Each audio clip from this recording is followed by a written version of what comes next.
Good afternoon, everyone. You're welcome to the 12 p.m. bilingual newscast on Equinox Television. The first part of this newscast is in French with Yusulen Beth Besai. Bonjour. Good morning to you. Innocent Azé, mesdames et messieurs, bonjour à toutes et à tous. Bienvenue aux 12h sur Equinox Télévision. 10e législature, les 6 bureaux de vérification des cas d'incompatibilité entrent en scène ce jour à Yaoundé. Hier, la session de plein droit s'est ouverte à l'Assemblée nationale avec la doyenne d'âge Mfege Laurentine Mbédé. Alors que les nouveaux foulent l'hémicycle de Ngwaekele pour la première fois, ceux de l'opposition appellent leurs confrères du RDPC à servir au-delà de leur appartenance politique. Le compte rendu de cette rencontre avec Joël Essenger et Guizogo. Une femme à la tête du perchoir à l'Assemblée nationale, le temps de la session de plein droit de la 10e législature qui s'est ouverte à Yaoundé. C'est donc Laurentine Mbédé, députée RDPC, réélue de la Meufo et Afamba, qui préside aux destinées de la chambre basse du Parlement comme doyenne d'âge, où elle est entrée en scène dans un hémicycle réceptif. Après les usages des circonstances, elle rappelle aux députés les défis à relever. Ces défis sont le développement socio-économique du Cameroun, la paix, l'unité de notre pays, la consolidation de la décentralisation, la cohésion sociale, la stabilité des institutions, l'intégration nationale et le vivre ensemble. Dans une assemblée renouvelée à près de 40%, les nouveaux venus étreignent leurs fonctions comme à l'UDC avec un sentiment de tristesse. Nous venons d'enterrer notre mentor, c'est pour cela que vous nous voyez en bandeau noir. On a de la peine à exprimer la joie, tellement la tristesse que nous éprouvons est grande. Le président Ndamjoya nous a appris à surmonter les épreuves lorsqu'il s'agit de répondre à l'interpellation de la nation. Côté PCRN et SDF, on a hâte d'aller au charbon au profit des électeurs. C'est un sentiment de joie, un sentiment de fierté. Nous pensons que les choses ont commencé aujourd'hui. Demain, nous allons continuer, nous allons achever mercredi. Et nous reviendrons le 17 pour pouvoir, de manière un peu plus accrue, représenter le peuple. Mon objectif, c'est d'attendre très rapidement que nous allions au fond du débat. Parce que c'est ce pourquoi je suis là. J'ai hâte de proposer des projets de loi que j'ai dans mon sac et il faut très rapidement que nous y arrivons. Quant au RDPC, on s'attache à la ligne tracée par le président national de ce parti. Je rends grâce au Seigneur davantage qui me permettra demain de pouvoir accompagner nos communautés à travers leurs attentes de projets et répondre efficacement aux projets, à la vision du chef de l'État concernant l'émergence du pays. C'est sous l'angle de la participation, n'est-ce pas, à la construction, à l'implémentation de la politique que définit le chef de l'État, son excellent Paul Biya, dans le sens de légiférer au niveau du Parlement. Mais déjà, quelques points de friction sont à relever suite à la recommandation faite aux députés par la doyenne d'âge d'aller au-delà des clivages, pouvoir opposition pour servir seulement la nation.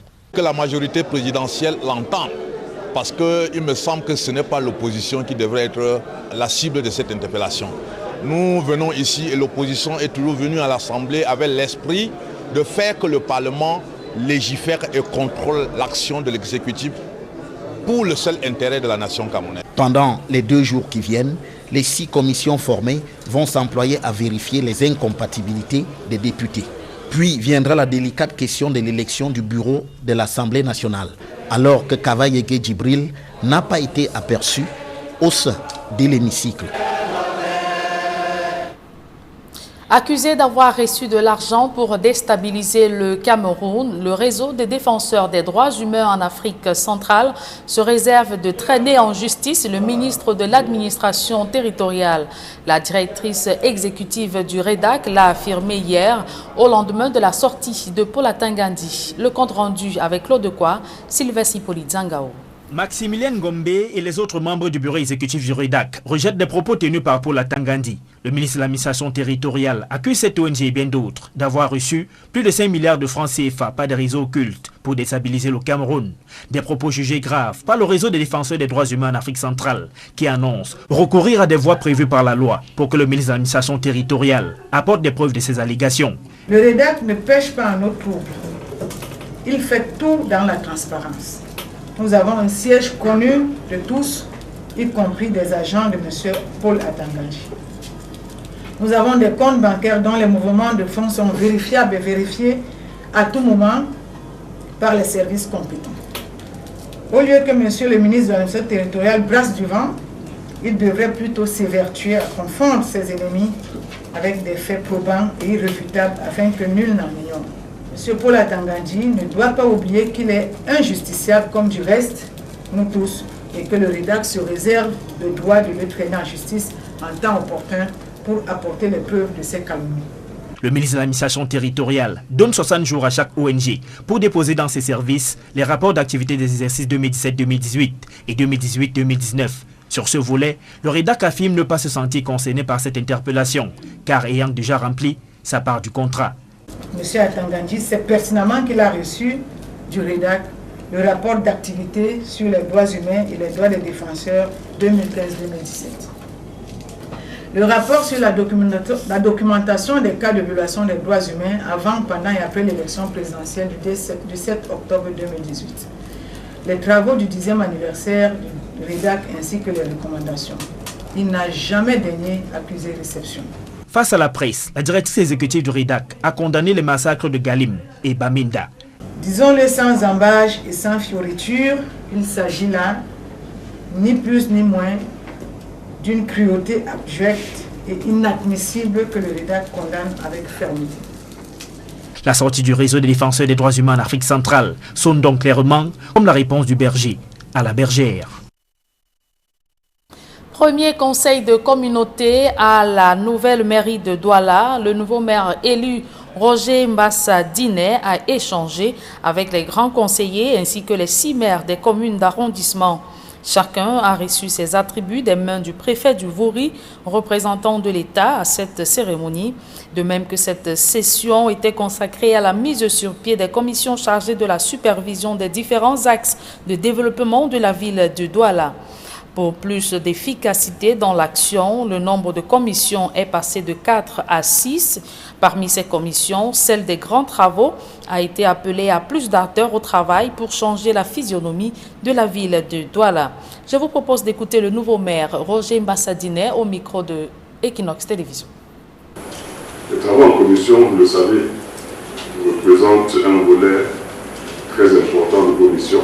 Il vous donne l'occasion d'examiner en profondeur tous les sujets soumis à votre appréciation. C'est pourquoi je souhaite bien évidemment que tous les membres, tous les conseillers soient inscrits dans une commission. Et je les exhorte à une participation active au cours de tous les travaux de la commission qu'ils auront choisis pendant cette mandature, en ayant bien entendu, nous tous, toujours en esprit que nous devons rendre compte d'ici 5 ans aux populations qui nous ont accordé leur suffrage. Parlons économie à présent. Les arriérés de paiement des dettes continuent de plomber le climat des affaires en zone CEMAC. Alors que le délai de règlement des dettes intérieures est fixé à 3 mois, aucun pays ne respecte cette prescription sous-régionale.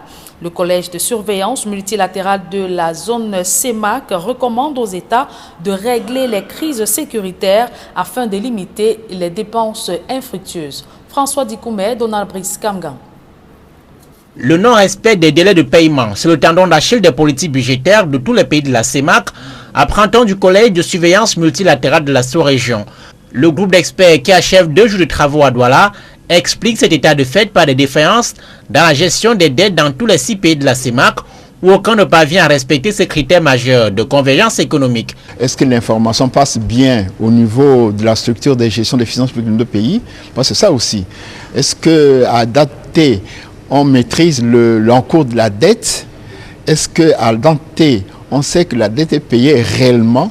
C'est tous ces problèmes qu'il faut étudier parce qu'il faut informatiser les départements, les services pour qu'au moment T, on sait qu'on a payé telle dette parce qu'on devait payer à cette date. Le délai de paiement est de 90 jours dans la zone CEMAC. Or, dans certains cas, les États accumulent jusqu'à plusieurs années de dettes dues aux entreprises avec des conséquences néfastes sur les affaires. Des difficultés qui se justifient par une autre, les crises sécuritaires vers lesquelles les États de la CEMAC orientent désormais une bonne partie de leur budget. Il faudrait que la sécurité puisse s'installer d'une façon durable, de telle manière que les investisseurs viennent et que ce qui est réservé aux investissements aille aux investissements et non à la lutte pour la sécurité. Mais de façon globale, le collège de surveillance multilatérale de la CEMAC note une bonne tenue des finances publiques malgré tout en 2019, une consolidation de la croissance passée à 2%, mais une croissance qui devrait être inclusive en contribuant à la lutte contre la pauvreté et le chômage des masses. Des publi-reportages dans ce journal du matériel scolaire offert aux élèves de 14 écoles primaires à l'esplanade de la sous-préfecture. C'est à Douala 4e, ici à Douala. Ce geste de cœur est une initiative du Rotary International. Reportage. À l'esplanade de la sous-préfecture de Douala 4e, des élèves de près de 14 écoles primaires et maternelles reçoivent des livres, des fournitures scolaires et autres jouets. L'initiative est de la branche Rotary Club Roquebrune en France, en collaboration avec le Rotary Club de Douala. C'est un honneur qui m'est donné pour la deuxième fois à cette esplanade, au nom du Rotary Club de Douala, pour manifester son attachement à l'éducation de la jeunesse que le Rotary International privilégie en l'espèce l'éducation de base. En procédant à la remise de ces ouvrages, l'inspectrice d'arrondissement de l'éducation de base a mis en garde les chefs d'établissement scolaire d'en faire bon usage de ces dons. Directeur, directrice, sachez que ces dons sont faits pour vos écoles. Et je suis convaincue que comme on a commencé, on va continuer pour les autres écoles. Par ce geste, le Rotary Club marque une fois de plus son attachement à l'éducation et la formation des jeunes apprenants au Cameroun. Dans cet élan de solidarité, le Rotary Club n'a pas manqué de remercier le groupement des élites de l'Ouest de Bonabéry et les autorités administratives qui ont permis le bon déroulement de cette rencontre. Rendue à sa deuxième édition, cette cérémonie de remise des livres a été l'occasion pour les organisateurs de primer les élèves méritants qui se sont distingués durant l'année scolaire. Elle vient d'être élevée à la dignité de Mabagoup, c'est dans la région de l'Ouest. Dame Fosso Lisette, arrière-petite-fille de la chefferie Bagnou, a été installée par le chef supérieur du département Bagnou. Reportage. Participer désormais aux prises de décision de la Cour royale, régler les litiges dans les familles ou associations féminines, encadrer et sensibiliser les jeunes filles à la scolarisation, inculquer les valeurs républicaines et ancestrales aux cadets. Telles sont là quelques nouvelles missions désormais assignées à Dame Fosso Lisette par Sa Majesté Sao Pokam Duclos, chef supérieur du groupement Bagnoun dans l'arrondissement de Bazou, département d'Undé à l'Ouest Cameroun. Cette arrière-petite-fille de la chefferie supérieure Bagnoun, qui pendant de nombreuses années avait toujours œuvré avec détermination et abnégation pour le développement du dit groupement, s'est donc vu élevé devant un parterre d'invités de marque et les populations à la dignité de Mabagoup. Pour Sa Majesté Sao Pokam Duclos, chef supérieur Bagnoun, il s'agit du plus grand titre attribué à une femme de la cour royale ou d'un village. Chez nous, nous allons continuer à honorer nos enfants qui pourront nous prouver par des actes qui peuvent apporter un plus pour le développement de ce village qui a été meurtri par les événements d'avant 60. Un esprit vif et un langage acerbe, Dame Fosso Lisette, qui se voit aujourd'hui honorée, a toujours rodé ses formules qui expriment ses convictions. Ses proches reconnaissent en elle son obsession pour le bien-être de ses frères et sœurs. Le sentiment qui m'habite ne peut être qu'un sentiment de joie, de fierté pour ce qu'elle est devenue à la chefferie Bagnoun, comme petite fille de la chefferie Bagnoun, et qui a été reconnue et anoblie par son grand-père, le roi de Bagnoun.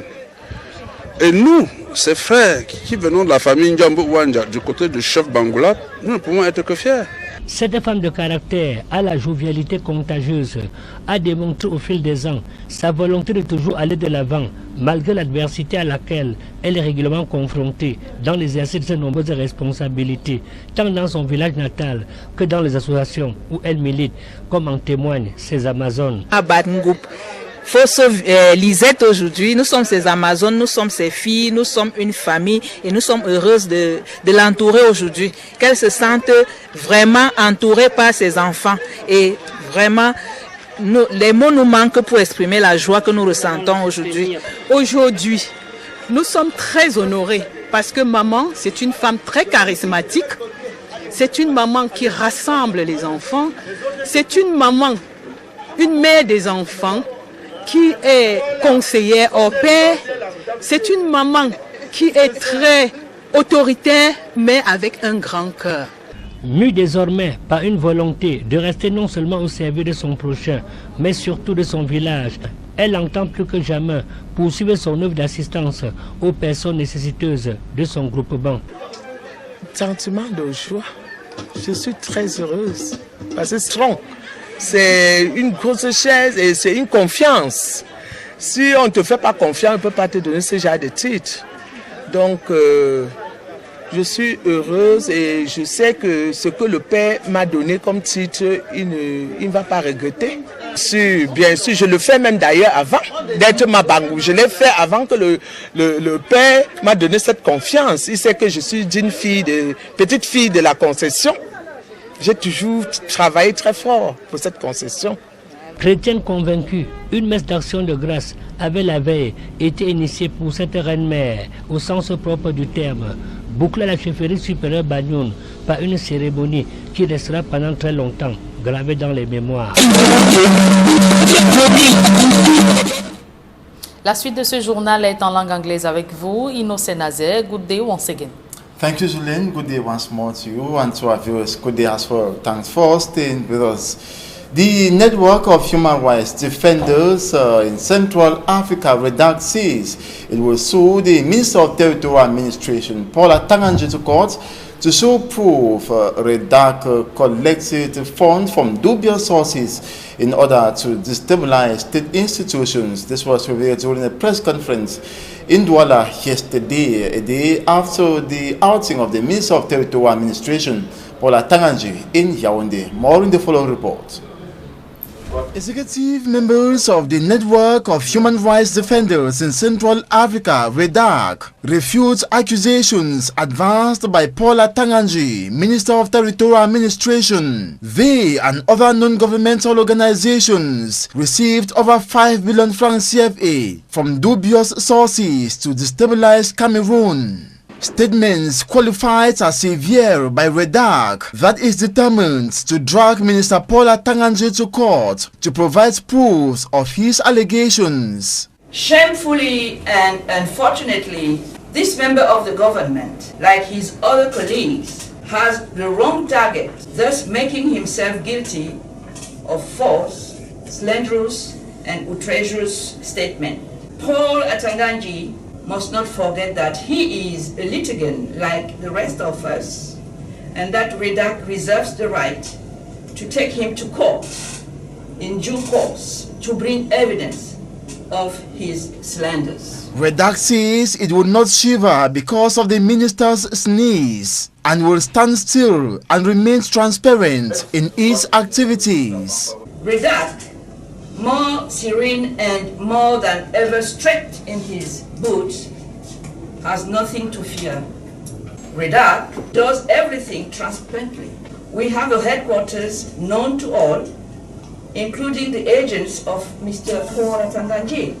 We have bank accounts whose movements and of funds are verifiable and verified at all times by the competent services. Minister Paula Tanganji has been challenged to do what is right at the correct time. Instead of the Minister of Territorial Administration blowing in the wind, he should rather try to confuse his enemies with conclusive and irrefutable facts. so that no one is unaware of them. The executive members of REDAC reiterate ceasefire and the release of Anglophone leaders and over 1,500 detainees of the Anglophone crisis, a step to end the armed conflict. This, according to the rights defenders, should be accompanied by truly inclusive negotiations. REDAC calls on the international organizations to investigate massacres committed in Anglophone Cameroon since 2016, including that which occurred in Menka, that's in Pinyin, in the northwest region of Cameroon, not leaving out the Ngarbu and Babanki killings. Take a listen to the chairperson of REDAC, Barrister Alison Ngom. Calling for the establishment of a mixed commission, civil society, National Commission on Human Rights and Freedoms, United Nations Center for Democracy and in Central Africa, for an independent and impartial investigation under the guidance of regional and international mediators into the serious human rights crimes of October the 1st, 2017, which resulted in more than 100 deaths in the northwest and southwest regions, as well as those of Pinyin in Menka and the massacre of 14 February 2020, which left at least 36 dead in Gabo in the Ndonga Mantul department of the northwest region. Finally, REDAC calls on all the active forces to come together to demand as soon as possible the establishment of the Truth, Justice, Reconciliations Commission, TJRC, in order to avoid a generalized civil war in Cameroon and for a true and lasting reconciliation between daughters and sons of Cameroon. Northwest Governor Adolphe Lele Lafrique is waging war against persistent ghost town that has ravaged economic activities, so equally impacted the smooth running of businesses in the two English-speaking regions of the country, notably in Bamenda in the northwest region, killing the economy. And to revamp the economy, the Northwest Governor has launched an anti-ghost town work that took place recently through major streets in the town of Bamenda. Bustela tells us more in Bamenda. Monday, March 9, 2020 was not a ghost town exception. Deserted streets, unopened stores and shops were visible enough in some parts of Bamenda.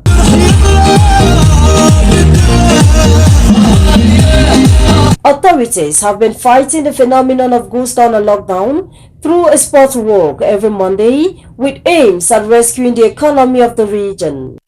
Downtown Bamenda, not even public services opened their doors. The walk was instituted early 2020 by Brigadier General Carvalho, commander of the 5th Joint Military Region. This Monday, Governor Adolphe Lele joined.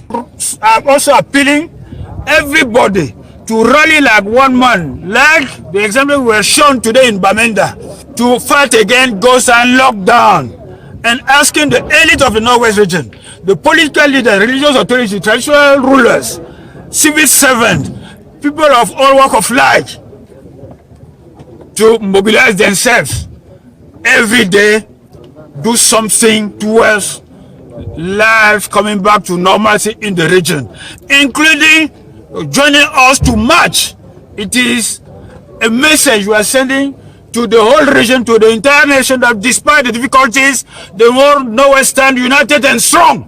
Monday's sports walk comes 24 hours after the explosion of March 8th at the commercial venue. Yesterday they targeted the women, the bold women, those that give life to the children, to the society. And it is a clear message that they are fighting for the devil. Investigations are going on. Almost 5 persons are under investigation. I cannot disclose to you the result of those investigations. We are still protecting the witness and those that are investigating. But we will be timely informed of the result of investigation. The ghost town phenomenon was instituted early 2017 and later accompanied by lockdowns. Economists have been evaluating the impact at the loss of billions of francs CFA.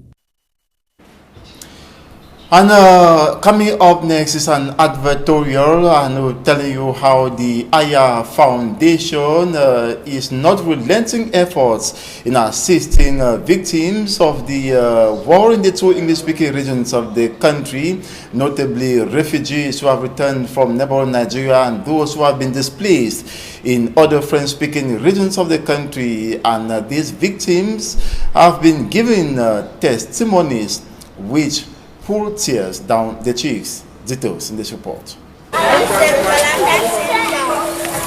St. Valentine Center in Buea, southwest region of Cameroon, is seat of the Aya Foundation, created in 2017 to grant humanitarian aid to war victims, especially civilians in Anglophone Cameroon, displaced in bushes, French-speaking regions, and in neighboring country Nigeria, where their living conditions are precarious. Opening of the St. Valentine Center in Buea helped to relieve some of the war victims, like returned refugees. I'm from here. So this crisis started, went to Nigeria to do to bring me back here. Live from I was living in Mount. So when this crisis was going on, they shot me. So this my hand was seen here. They shot me there during the 1st October. This my uncle here struggled all type of means so that the hands would get finished. So now they took me to Bamenda. So I saw this my uncle there. This is my beautiful uncle. I love him so much. He took me here before I've been living here with this my brothers. He's getting feeling here back. Inside, it's still paining a little bit. I come from Bamenda. When this crisis started, they shot my father and they cut his head. My mother brought me to Bamenda. As they brought me to Bamenda, this uncle here helped me and bring me here. They cut my brother hand and they shot my uncle and they cut my brother hand. My brother here. This center is fully furnished to accommodate these war victims who are also on a monthly pocket allowance, though all their basic needs are provided by the Aya Foundation. We just pray that more people get involved so that we can do more than what we are doing now. The Aya humanitarian organization has also been after the internally displaced English speakers scattered all over the French-speaking littoral region. In Lom, in the Mongo division, the Aya Foundation has constructed a dormitory, well furnished and equipped, which accommodates 42 female IDP students whose feeding and monthly pocket allowance are guaranteed. We are happy to thank Mr. Aya for this foundation that he has laid for us, providing everything for us,